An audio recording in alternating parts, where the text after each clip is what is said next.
ورنہ باتیں تو چل رہی ہے نا, 6 مہینے کی ڈیڈ لائن کی بھی چل رہی ہے, 3 مہینے کی خبر بھی موجود ہے, جولائی کے بعد جو ہے وہ زوال شروع ہو جائے گا, بجٹ کے بعد یہ سہیل وڑائی صاحب کا کالم بھی موجود ہے. محسن نقوی صاحب نے گفتگو کی کہ وزیر اعظم کو مشورہ دیں گے, میں وزیر اعظم کو مشورہ دوں گا کہ وفاقی کابینہ کے تمام وزراء کی کارکردگی کا جائزہ لیا جائے. وزیر داخلہ جو ہیں وہ خصوصی گفتگو کرتے ہیں, وہ کہتے ہیں کہ وزیر اعظم تمام وزارتوں کی کارکردگی کی جانچ تیسرے فریق سے کروائیں اور نتائج عوام کے سامنے رکھیں. یعنی اس سے بڑی چارج شیٹ کیا ہوگی, یا اس سے بڑا کیا ہوگا کہ ایک وزیر داخلہ, ایک وفاقی وزیر جو ہے وہ یہ کہہ رہا ہے کہ ہم سب کی کارکردگی کو آڈٹ کروائیں. اس کا مطلب یہ ہے کہ وہ کہہ رہے ہیں کہ میری کارکردگی ٹھیک ہے, یہ سارے کے سارے چور پکڑے جائیں گے اس سارے معاملے میں. یہی کہہ رہے ہیں نا, یہ بیان دینے کے بعد. اور خواجہ آصف کا جواب بھی ہے نا, خواجہ آصف نے کہا تھا کہ سب سے بری کارکردگی تو آپ کی ہے. ہاں, کیا کہ سب پتہ چل جائے گا, تیسرے فریق سے کروا لیں, نتائج عوام کے سامنے رکھیں, تیسرے فریق کی جانچ سے پتہ لگے گا کہ کون سی وزارت کتنا کام کر رہی ہے. ساتھ ہی محسن نقوی نے کہا کہ کابینہ میں میری حاضری 70% کے قریب ہے. محسن نقوی نے خود پر تنقید کا جواب دیتے ہوئے کہا کہ جن لوگوں نے کہا کہ میں نے 30 سال کا سفر 3 سال میں طے کیا, ان کا شکریہ. پھر محسن نقوی نے کہا کہ آج بھی اس بات پر قائم ہوں کہ نظام بالکل تباہ ہوا ہے. میں نے وہ نظام 60-80 سال کے تباہ ہونے کا کہا تھا. 80 سال سے یہ جو نظام ہے وہ تباہ ہے. اگر وہ چل رہا ہوتا تو ہم کہاں سے کہاں پہنچ جاتے. میں نے حکومت کو بالکل چارج شیٹ نہیں کیا, میں خود حکومت کا حصہ ہوں, اپنے آپ کو بالکل چارج شیٹ نہیں کروں گا. پھر انہوں نے کہا کہ لوگوں کی خواہش ہے کہ میرے اور وزیر اعظم کے تعلقات خراب ہو جائیں. ساتھ ہی انہوں نے یہ کہا کہ حکومت مدت پوری کرے گی, شہباز شریف 5 سال وزیر اعظم رہیں گے, موجودہ نظام کہیں نہیں جا رہا, اپنی آئینی مدت یعنی 5 سال مکمل کرے گا. انہوں نے کہا وزیر اعظم 14 سے 16 گھنٹے کام کر رہے ہیں, چیزیں بہتر ہو جائیں تو نتائج 1000 گنا بہتر ہو جائیں گے. ایف بی آر کا ریونیو بڑھایا, جنگ جیتی, سفارتی سطح پر کامیابیاں حاصل کی.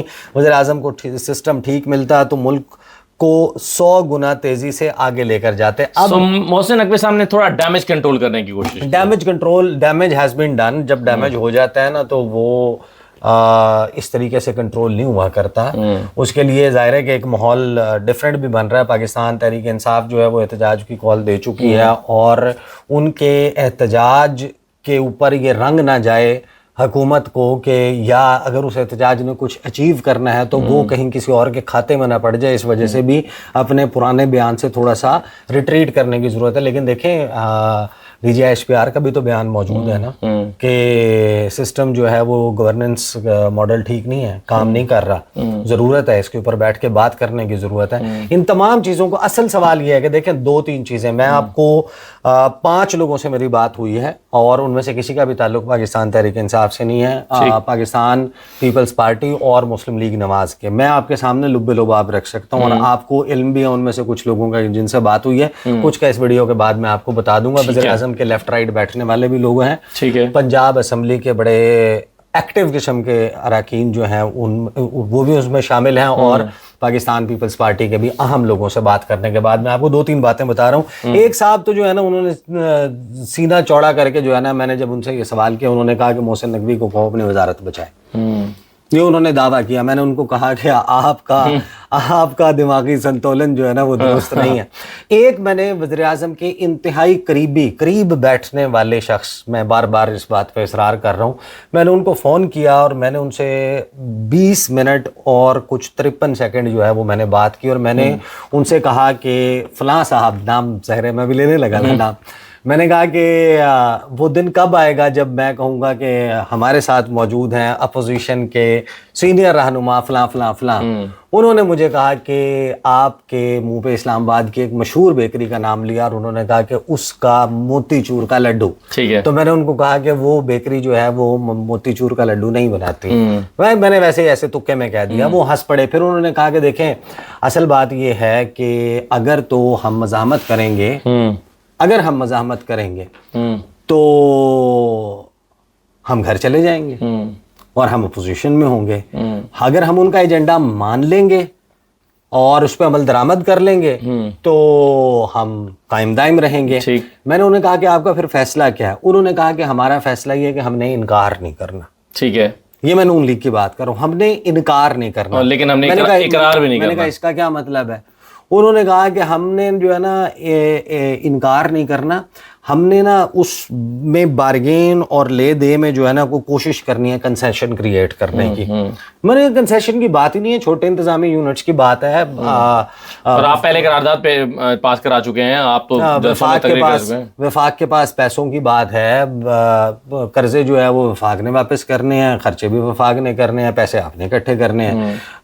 جو بے نظیر انکم سپورٹ پروگرام ہے اس کے پیسے جو ہے وہ ادھر سے جانے ہیں. وہ کہتے ہیں جناب جو بہت ساری چیزیں صوبوں کے پاس چلی گئی تھی اس میں سے کچھ تو واپس آئے تاکہ اس سارے نظام کو چلایا جا سکے, اس کے ساتھ نہیں چل سکتا. اچھا بہرحال وہ ایک لمبی بات ہوتے ہوتے جو ہے نا, اب میں نے ایک اور جو ہے وہ صاحب ان سے میں آپ کو مجموعہ بتا رہا ہوں دونوں سائڈز کا نا, کہ پالیسی کیا ہے, آپ نے کرنا کیا ہے. تو نون لیگ کے ایک صاحب نے مجھے یہ بتایا کہ ہم کہیں گے بسم اللہ کریں لیکن آغاز سندھ سے کریں. ٹھیک ہے. میں نے کہا اچھا آپ یہ کہیں گے کہ صوبے بنا لیں چھوٹے, ہمیں کوئی اعتراض نہیں لیکن پہلے سندھ سے کراؤ, سندھ سے کریں. میں نے کہا تو پھر کیا ہوگا؟ انہوں نے کہا سندھ کہے گا کہ ہمیں کوئی اعتراض نہیں ہے لیکن آغاز پنجاب سے کریں. اب میں آپ کو دونوں کی بات مشترکہ کر کے بتا رہا ہوں. انہوں نے بیسیکلی جو کچھ بات چیت میٹنگز اور کچھ انٹرنلی ڈیبیٹ ہوئی ہے اس کے نتیجے میں سلسلہ یہ بنایا ہے کہ وہ سمیع اللہ سے صحیح ہے, لیکن اتنے بھولے بھی نہیں ہیں وہ جنہوں نے ان سے یہ کروانا ہے کہ ان کو یہ سمجھنا ہے کہ وہ اس کی طرف ٹاس کر رہے ہیں کلیم اللہ سلیم اللہ کی طرف, سلیم اللہ کلیم اللہ کی طرف. یہ بیسیکلی تو دیکھیں نا, پیپلز پارٹی تو اپنا پہلے ہی اپنا موقف واضح کر چکی ہے کہ ہم صوبوں کے حامی نہیں ہیں اور یہ بالکل گھسی پیٹی بات ہے, ہم یہ کرنا ہی نہیں چاہتے. پیپلز پارٹی کرے گی کیا وہ ایک الگ بات ہے. ابھی وہ پوزیشن لے چکے, ابھی فرق کیا ہے؟ ابھی فرق یہ ہے کہ پیپلز پارٹی پوزیشن لے چکی ہے اور پی ایم ایل این نے پوزیشن نہیں لی. ان کی پوزیشن تبدیل ہوگی اور ان کی پوزیشن یہ ہو جائے گی کہ بسم اللہ کریں اس صوبے کو بنانے سے جو تمام سیاسی جماعتوں کے منشور میں موجود ہے, جس کے حوالے سے جنوبی پنجاب اور جنوبی پنجاب کو ایک ماڈل کے طور پہ لیا جائے کہ کیا ایک چھوٹا صوبہ بننے سے وہاں کے مسائل, ہم نے یہ بیسیکلی آپ کا تھاٹ پروسیس ہے نا کہ اگر آپ پورے ملک کو 12-16 اتنے انتظامی یونٹس میں بانٹ دیں گے, تب باتیں ہیں نا جی جب ڈیبیٹ پہ کوئی بیٹھتا ہے. یہاں تو ریفرینڈم کرانے کی بات ہو رہی ہے کہ بھائی یہ کرو, یہ کرنا ہے. پیپلز پارٹی کے ایک صاحب سے میں نے پوچھا, انہوں نے کہا ہاں ریفرینڈم ہونا چاہیے. ریفرینڈم ہوگا کہاں پر؟ ایک صوبہ بنا لیں اور اس صوبے میں 4-6 مہینے 8 مہینے ایک نئے ماڈل کے تحت اس کو ڈیلیور کرنے دیں اور وہاں پہ ریفرینڈم کروائیں کہ کیا وہ اس صوبہ بننے سے اور اپنے ہاں جو تبدیلی آئی ہے اس سے راضی ہیں.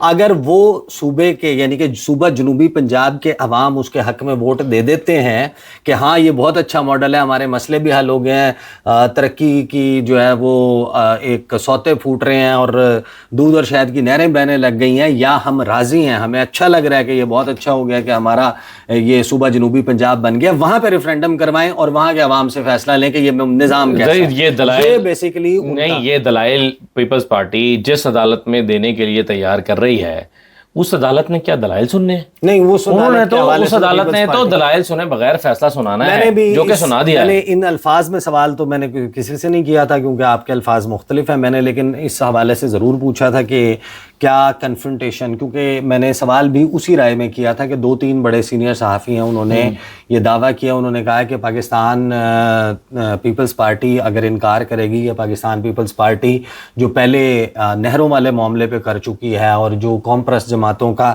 احتجاج بھی کے کھاتے میں ڈلا تھا, اس کے نتیجے میں جو ہے وہ پاکستان پیپلز پارٹی کے انکار کے نتیجے میں ان کے ساتھ وہی ہوگا جو پاکستان تحریک انصاف کے ساتھ ہو رہا ہے یا پاکستان تحریک انصاف کے ساتھ 2022 سے آنورڈ ہو چکا ہے. تو اس کے اوپر میں نے کہا کہ کیا ہے, انہوں نے کہا کہ دیکھیں ہماری پارٹی میں سیدھی بات, ہماری پارٹی میں جو ڈیسیجن میکر ہیں وہ آصف علی زرداری, اور آصف علی زرداری یہ ڈیسائیڈ کر چکے ہیں کہ کم وٹ میں نے اسٹیبلشمنٹ کے ساتھ لڑائی نہیں کرنی.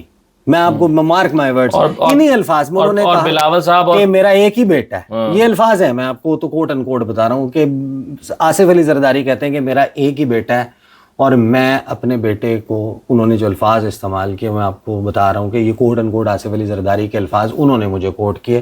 انہوں نے کہا کہ وہ میرا ایک ہی بیٹا ہے, میں چاہتا ہوں کہ وہ زندہ رہے اور پاکستان کی پالیٹکس میں کامیاب ہو, اور وہ لڑائی میں نے وزارت عظمیٰ میں نے لڑائی نہیں کرنی. لیکن دوسرے سوال یہ پیدا ہوتا ہے کہ پیپلز پارٹی کیا اتنا بڑا اسٹیپ بیک لے سکتی ہے کہ جہاں پر وہ یہ کہتے ہیں, فریال تالپور صاحبہ کئی جگہوں پر کئی محفلوں میں یہ کہہ چکی ہیں کہ بھائی اگر ہم نے 18ویں ترمیم NFC اور صوبوں والے معاملے سے اگر ہم پیچھے ہٹ گئے تو ہماری سیاست کے پلے رہے گا کیا.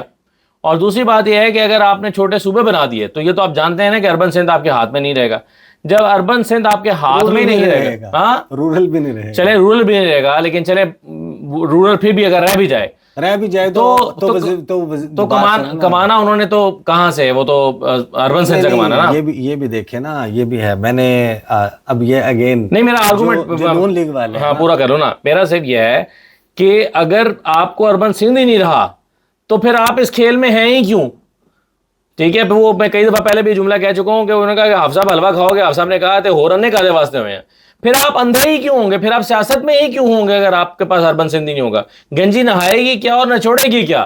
تو مجھے لگتا ہے کہ یہ اتنا آسان نہیں ہے کہ وہ کہیں کہ جی میرا بیٹا جو ہے وہ خالی رورل سندھ پر حکومت کر کے اور وہاں سے وزیر اعظم بن جائے گا, یہ ممکن نہیں ہے. انڈرسٹینڈنگ کا یہ لیول ہے کہ میں نے صوبوں والے معاملے کے اوپر جو ہے وہ جب پوچھا نون لیگ کے ایک صاحب سے, انہوں نے کہا کوئی مسئلہ ہی نہیں ہے, جنید صفدر ہے, فلاں ہے. انہوں نے 5-6 لوگوں کے نام گنوائے, کچھ ایک آدھے کزنس کے نام گنوائے, کچھ فیملی کے لوگوں کے نام گنوائے. انہوں نے کہا ہاں اس صوبے میں وہ, اس صوبے میں وہ. نہیں تو کیا وہ میں نے سوال یہ یقین ہے کہ فارم 47 ہر صوبے میں ملے گا ان کو؟ نہیں, میں نے ان سے سوال یہ, میں نے ان سے یہ پوچھا, میں نے کہا آپ کو پتہ ہے کہ اس صوبے کا ڈومیسائل ہولڈر وہاں کا پیدائشی ہی یہ حق رکھے گا, تو آپ یہ کس قسم کی بات کر رہے ہیں. وہ بات جو ہے وہ کہیں اور انہوں نے اڑا دی. لیکن دیکھیں اگر چھوٹے صوبے کے لیے ریفرینڈم ہوتا ہے نا, مجھے میری انڈرسٹینڈنگ یہ ہے کہ وہ ریفرینڈم بغیر فارم 47 بنائے, بغیر ٹھپے لگائے, اس ریفرینڈم کے فیور میں ووٹ آئے گا. یہ میری ریفرینڈم تو کرانے کی طرف آئی نہیں. اگر آپ نے فیٹول آپ میری بات سنیں, ریفرینڈم نہیں ہوگا. ریفرینڈم اس لیے نہیں ہوگا, پاکستان پیپلز پارٹی اور نون لیگ, پیپلز پارٹی میں اکثر اپنی ویڈیوز میں کہہ چکا ہوں, People's Party is under shade of PMLN now. جس پیپلز پارٹی کو پہلے ہم لوگ جانتے تھے کہ وہ پیپلز پارٹی نہیں ہے, یہ بیسیکلی جو ہے وہ PMLN زرداری ونگ ہے. جو پاکستان پیپلز پارٹی جو آج کل کہلاتی ہے, یہ ہلکے نیلے کلر کا نواز شریف ہے. ایک ڈارک بلو نواز شریف آپ کے سامنے موجود ہے جو جاتی عمرہ سے ہیں, جو یہ ہے یہ لائٹ بلو نواز شریف ہیں. اور یہ جو لڑائی چل رہی ہے نا کہ فارم 47 کی حکومت ہے, بھائی کتنا ٹائم لگتا ہے, ایک جھٹکے میں آپ اٹھے نا, آپ جا کے بیٹھ جائیں, آپ اپوزیشن بینچز پہ بیٹھ جائیں نا, آپ حکومت سے اپنی سپورٹ پریزیڈنٹ کہیں پرائم منسٹر کو کہیں اعتماد کا ووٹ لو, رولا تو وہیں بن جائے گا. ترمیم آپ پاس کروائیں, بجٹ آپ پاس کروائیں, قراردادیں آپ پاس کروائیں. آپ کو جیسے ہی بجٹ میں کوئی آپ کے لیے کوئی چیزیں ایلوکیشن آپ کے ہاں ہو جاتی ہے تو آپ کہیں کہ انکل اسحاق ڈار سے اچھا تو ورک ایتھک ہی کسی کا نہیں ہے, شہباز شریف سے اچھا تو کام کوئی نہیں کرتا, میں نے تو ان کو بچپن سے دیکھا ہے, میں نے تو ان کو کام کرتے دیکھا ہے. تو دیکھیں بلاول بھٹو زرداری جو ہے وہ ان کے ہاتھ میں نہیں ہے. ہی اگین یہ پیپلز پارٹی کے اندر کی بس بتا رہا ہوں کہ لوگ کہتے ہیں, ان کی پارٹی کے لوگ کہتے ہیں کہ Bilawal Bhutto Zardari wants to confront, وہ مزاحمت کرنا چاہتا ہے, وہ ہٹنا چاہتا ہے, نکلنا چاہتا ہے, لیکن فیصلہ سازی کا اختیار ہی ان کے پاس نہیں ہے. تو پیپلز پارٹی اور نون لیگ نے بیسیکلی جو ہے ڈیلیئنگ ٹیکٹکس کے حوالے سے یہ اسٹریٹجی بنائی ہے. ایک تو یہ جو ہے نا معاملہ ضرور کریں گے کہ جس میں وہ کہیں گے کہ آپ بسم اللہ ہم ریڈی ہیں, لیکن آغاز سندھ سے کریں. سندھ سے وہ کہیں گے کہ ہماری پالیسی یہ ہے کہ ہم نے نہیں بنانے, آپ پنجاب سے اس کا آغاز کر دیں, اور اس کے نتائج کی بنیاد کے اوپر ہم لوگوں کو پیپلز پارٹی اور PMLN میں ایک فرق اور بھی ہے اس وقت, وہ یہ ہے کہ پیپلز پارٹی میں حتمی فیصلے کا اختیار ابھی بھی زرداری صاحب کے پاس ہے, اور زرداری صاحب اور اگر بلاول صاحب میں کہیں ٹائی ہو جائے, نہیں زرداری صاحب کے پاس نہیں ہے, نہیں حتمی فیصلے کا اختیار اس کے پاس ہے جس نے زرداری صاحب کو فیصلہ بتانا ہے. ٹھیک ہے, لیکن اگر پارٹی کے حوالے سے کوئی فیصلہ کرنا ہو تو پیپلز پارٹی میں اگر ٹائی ہو جائے زرداری صاحب اور بلاول کے درمیان تو بات زرداری صاحب کی مانی جاتی ہے. پی ایم ایل این میں فرق یہ ہے کہ اب اگر مریم صاحبہ میں اور نواز شریف میں ٹائی ہو جائے تو بات مریم نواز صاحبہ کی مانی جاتی ہے. نواز شریف بھلے ہی اسٹیمپ لگائیں لیکن فیصلہ بہرحال مریم نواز کرتی ہیں. میری اطلاع کے مطابق یہ یوں ہے, ایسا نہیں ہے کہ مریم نواز کے فیصلے کو نواز شریف صاحب اوور رول کر دیں. جہاں تک ریفرینڈم کی بات ہے تو ریفرینڈم ہوگا ہی نہیں. اس کی وجہ یہ ہے کہ ریفرینڈم کا نتیجہ تمام پولیٹیکل پارٹیز کو موجود ہے. اگر وہ ریفرینڈم پہ مان گئیں تو پھر وہ کہیں گی کہ ریفرینڈم کا تردد چھوڑیے, پھر آپ صوبے بنائیے. اور اگر صوبے جو ہے وہ بنانے کا فیصلہ انہوں نے کر ہی لیا تو پھر ریفرینڈم کی ضرورت ہی کیا ہے. اور ریفرینڈم کے لیے وہ راضی ہوں گے ہی نہیں, اس لیے کہ انہیں پتہ ہے کہ اس کا فیصلہ کیا آنا ہے. تو اس لیے ریفرینڈم تو مجھے ہوتا ہوا نظر نہیں آ رہا. اس طرف تو کوئی آ ہی نہیں رہا. یہ اگرچہ بحث انیشیٹ کی گئی ہے لیکن مجھے نہیں لگتا کہ پی ایم ایل این اور پیپلز. دیکھیں ایک رائے تو یہ بھی ہے نا کہ موت دکھا کے بخار پہ راضی کرنا. ایجنڈا جو ہے وہ بہت زیادہ تھا, وہ 18ویں آئینی ترمیم کے کچھ معاملات کا تھا, ان کو ریورس کروانے کا تھا. اب ایجنڈا جو ہے وہ بہت زیادہ بڑا کر دیا جائے, بتایا جائے کہ آپ کے جو مریض ہے اس کو تو کینسر ہے, لاسٹ سٹیج ہے, ٹرمینل النس میں کنورٹ ہو چکا ہے, تو اس کے تو بچنے کی امید ہی کوئی نہیں ہے. اب تو بس دعا کریں اور بس آخری دیدار کے لیے آ جائیں, زندگی میں ملاقات کر لیں. اور اچانک سے کہا جائے ہاں لیکن ایک آپشن ہے کہ اگر ہم اس کو فلاں جو ہے وہ انجیکشن دے دیں, آپ ہمیں لا دیں فلاں انجیکشن, تو وہ ہم اس کے سینے میں ٹھوکیں گے اور پیشنٹ جو ہے وہ سروائیو کر جائے گا. تو آپ کہیں گے کہ یار یہ اس کو جو مانگ رہا ہے نا, یہ جو 18ویں ترمیم کے معاملات کو ریورس کرنے پہ مانگ رہا ہے, تو وہ کم از کم دے دو. تو جو 28ویں آئینی ترمیم آنی ہے اس میں جو ہونا ہے وہ پھر وہ اس طریقے سے ہو جائے گا. اور آپ بہت سارے لوگ جو اس حوالے سے بات کرتے ہیں وہ کہتے ہیں کہ ایجنڈا ہے اور اس میں 28ویں بھی ہونی ہے, 29ویں بھی ہونی ہے, 30ویں بھی ہونی ہے, 31ویں بھی ہونی ہے, 1 بائی 1 یہ ساری چیزیں اچیو کی جانی ہیں.